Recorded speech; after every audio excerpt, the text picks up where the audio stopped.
Hi, this is Richard Murray with another session of Parking Lot Theology. I want to talk to you today about allegory, about how we can use some of these Old Testament stories to still directly motivate, inspire, and help us today. And I want to take one of the most famous ones, David and Goliath. Where Goliath takes the field. Is there not a man who will face me, brave enough to face me? And then little shepherd David, who's defeated lions and bears with a slingshot, comes on the field and says, who is this guy to do this to the living God? And then he takes his slingshot, and we know he kills Goliath with a rock to the forehead. And we know that Goliath had like 4 or 5 brothers.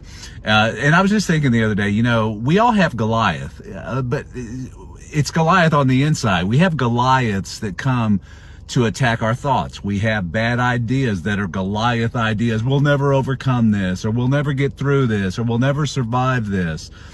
Goliath ideas about God's nature, that God is an eternal torturer and he's a smiter and a hater, and he might love us today and kill us tomorrow. All those are Goliath's ideas that need to be slain on the spot.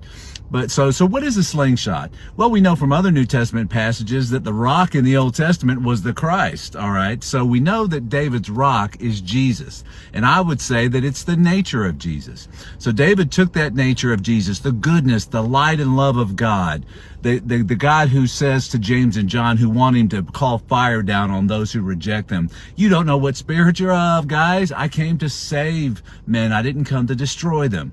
And the God that says that his Abba is perfect because of how he treats his enemies. He loves them. He overcomes evil with good, always with good.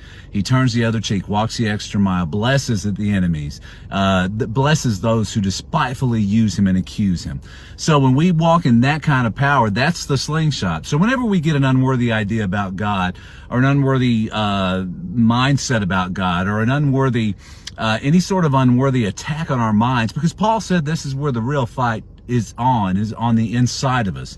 And that's where we fight the battle in our thought life. And it's okay to be violent with your thought life in the sense that we do not tolerate, we take prisoner, Paul said, we take prisoner and take vengeance on on those thoughts which debilitate and kill us and slow us and hinder us.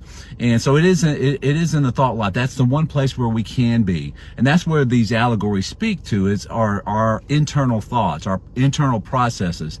That's where a battle is going on daily. But you know what? Jesus has won the battle, and he comes forth. Jesus is David. He comes forth, and we're with him, and we're together with him, and we throw that sling, we throw the rock, the nature of Jesus. It hits the Goliath idea right in the head. And then you remember David cut Goliath's head off. Now we would never do that kind of thing. Just like Jesus, when he said, if your right hand offends you, cut it off. He wasn't talking literally. Did you cut your hand off? He was speaking figuratively. So the David story is too, at least as far as it concerns us today. So use the nature of Christ whenever an ugly thought, a debilitating thought.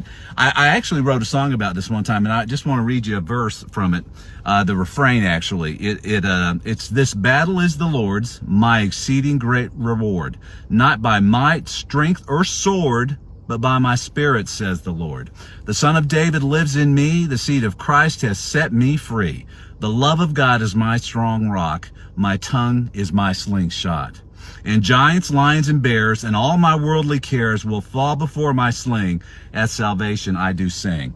And when I can, I'll try to post that little refrain in the comments. It might just be a nice confession, to make on certain days or with certain challenges. I hope it blesses you.